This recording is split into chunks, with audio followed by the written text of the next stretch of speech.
Baik ya, kita lanjutkan ini tadi sampai ke jenis investasi menurut tingkat resiko ya. Jadi ada yang resiko tinggi dan resiko rendah. Tadi sudah dijelaskan dan dari resiko ini nanti akan juga mempengaruhi return ya. Return itu atau kembalian ya. Atau mungkin sederhananya untung ke investornya itu juga sesuai dengan tingkat resikonya. Kalau yang resiko tinggi untungnya juga nanti tinggi, yang resiko rendah untungnya juga rendah ya. Jadi dalam istilah investasi kita kenal high risk high return ya. Jadi tinggi risiko maka tinggi pengembalian. Oke, kemudian untuk selanjutnya investasi menurut jangka waktu. Menurut jangka waktunya nanti dibagi menjadi 3 bagian, yaitu investasi jangka pendek, jangka menengah dan juga jangka panjang. Untuk jangka pendek kita tahu bahwa periode waktunya itu yang kurang dari 1 tahun. Kemudian untuk jangka menengah itu yang periode waktunya 1 sampai dengan 5 tahun. Kemudian untuk investasi jangka panjang itu periode waktunya yang lebih dari 5 tahun. Ya, gitu. Nah, kita tergantung pada kebutuhan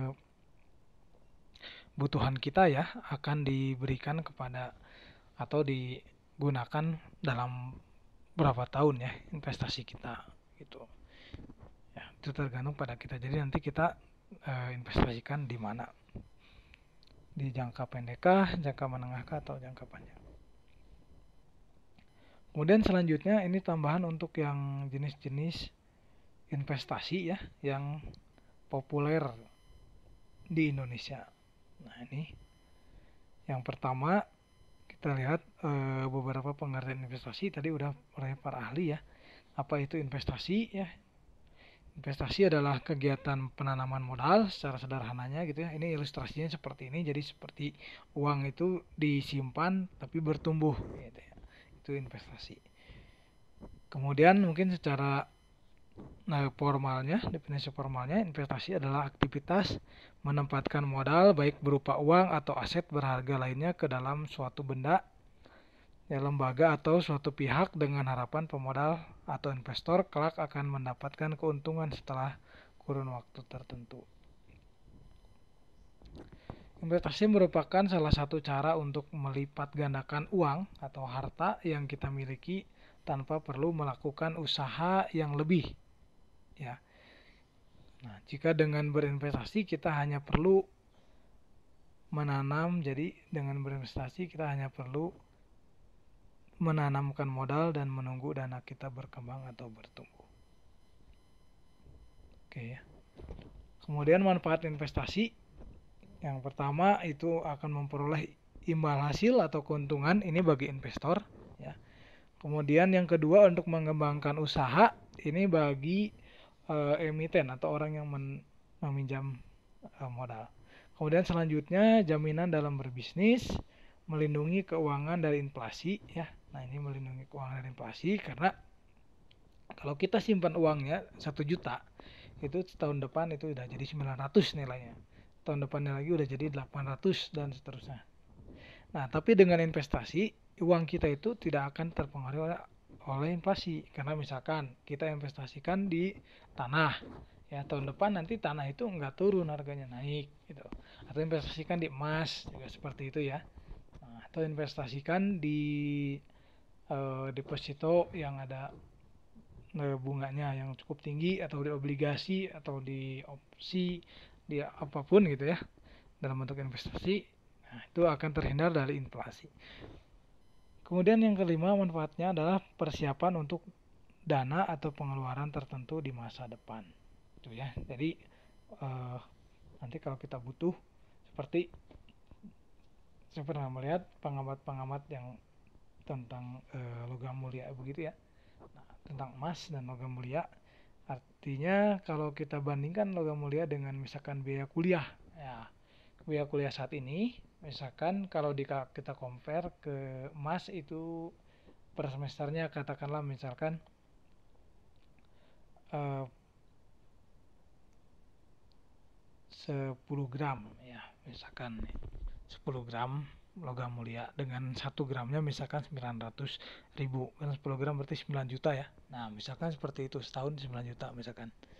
Nah nanti untuk 20 tahun yang akan datang itu kan biaya kuliah nggak mungkin 9 juta ya, pasti lebih tinggi dari 9 juta. Nah tapi kalau kita sudah investasikan uang kita itu di logam mulia tadi, nah maka disimpan logam mulianya 20 tahun yang akan datang juga sama nilainya, tidak akan jauh dari 10 gram gitu ya nilai emasnya, karena emas itu bersifat tetap ya, tidak terpengaruh oleh inflasi. Oke, selanjutnya, apakah Anda tertarik untuk berinvestasi? Nah, kalau misalkan tertarik, berapa sih butuh modalnya dan sebagainya.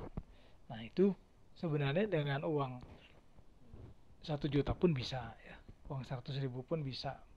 Berapapun bisa asal kita tepat menyimpannya ke investasi mana begitu ya. Kalau 1 juta diinvestasi ke saham ya nggak mungkin ya.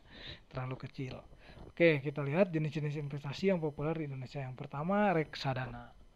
Oke, ini yang reksadana ini jadi termasuk investasi yang tidak langsung tadi ya. Jadi ada investor, kemudian ada reksadana, manajer keuangan di reksadananya atau ke bank reksadana gitu. Kemudian nanti ada dibelikan lagi ke saham oleh manajer keuangan yang di reksadana itu, atau kan misalkan ke obligasi, ke opsi ya, dan ke yang lain, sehingga nanti keuntungannya dibagi dua ya. Nah persentasenya itu udah diatur ya. Itu jadi nanti dengan manajer keuangan dan nanti investor dapat keuntungan.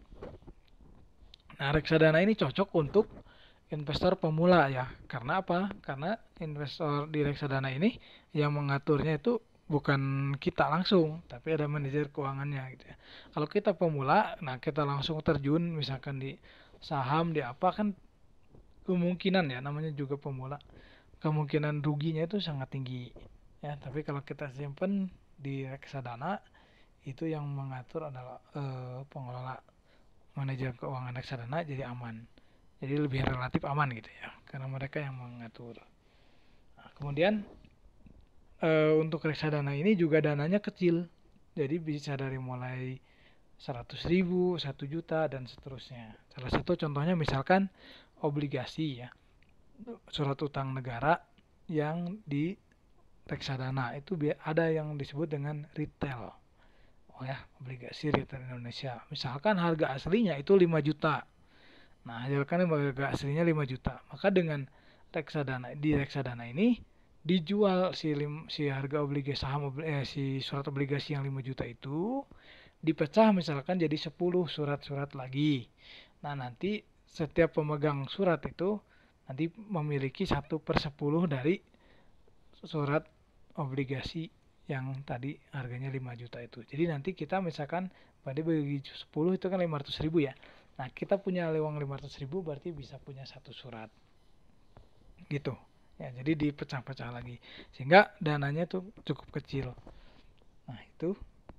Kemudian yang kedua investasi saham ya. Nah jenis ini juga sangat ramai ya, dan Anda harus di yang resmi ya, jangan sampai ke tipu dengan crazy rich yang sekarang lagi di proses hukum ya, seperti Anda tahu ya, DS terus IK gitu, itu lagi di proses hukum karena mereka bodong ya, investasi palsu ya gitu, karena lebih ke ya seperti menipu orang aja begitu ya, mengumpulkan dana kemudian dananya dibawa ya dimakan sendiri dan sebagainya. Oke, kemudian yang ketiga investasi emas. Nah, investasi emas ini yang paling tren, bukan emas perhiasan ya, tapi emas di sini dalam artian adalah logam mulia. Kemudian selanjutnya obligasi, surat utang. Oke, surat utang ini bisa utang negara, bisa utang swasta gitu. Kemudian deposito berjangka, ya bisa yang deposito 1 tahun, 5 tahun gitu.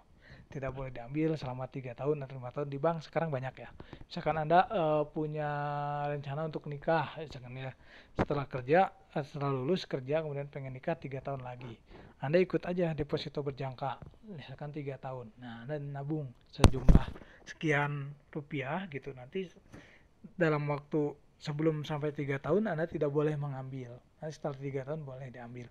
Nah itu kan jadi bisa membantu Anda sebenarnya menyimpan uang ya, terutama yang misalkan orangnya tuh nggak bisa nyimpan uang gitu, jadi uang tuh habis-habis terus, bisa dibantu dengan deposito berjangka. Nah ini termasuk dalam investasi jangka tadi ya, biasanya jangka-jangka menengah, jangka pendek gitu, untuk masuk ke deposito.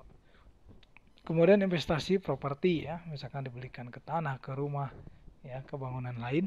Nah, itu juga termasuk investasi. Ini yang sangat menggiurkan sebenarnya ya. Cuman ini butuh modal yang cukup besar gitu. Karena kalau misalkan rumah saja itu udah ratusan juta kan begitu. Kemudian asuransi unit link. Asuransi unit link ini adalah asuransi yang di situ dipadukan dengan seperti tadi ya, produk investasi lain kayak misalkan ada perpaduan dengan pembelian opsi, ya, obligasi dan sebagainya. Kemudian ada peer-to-peer lending, ya ini semacam fintech ya, financial technology. Oke, ini masih baru sebenarnya.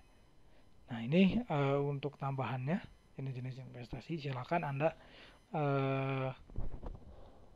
harus sebenarnya Maya, kalau investasi itu tuh diharuskan itu bagi kita, apalagi yang masih generasi muda, biar nanti di masa tua itu kita senang, kita tidak susah gitu ya, karena investasi itu tujuannya adalah uang yang bekerja buat kita gitu, bukan kita yang bekerja buat uang.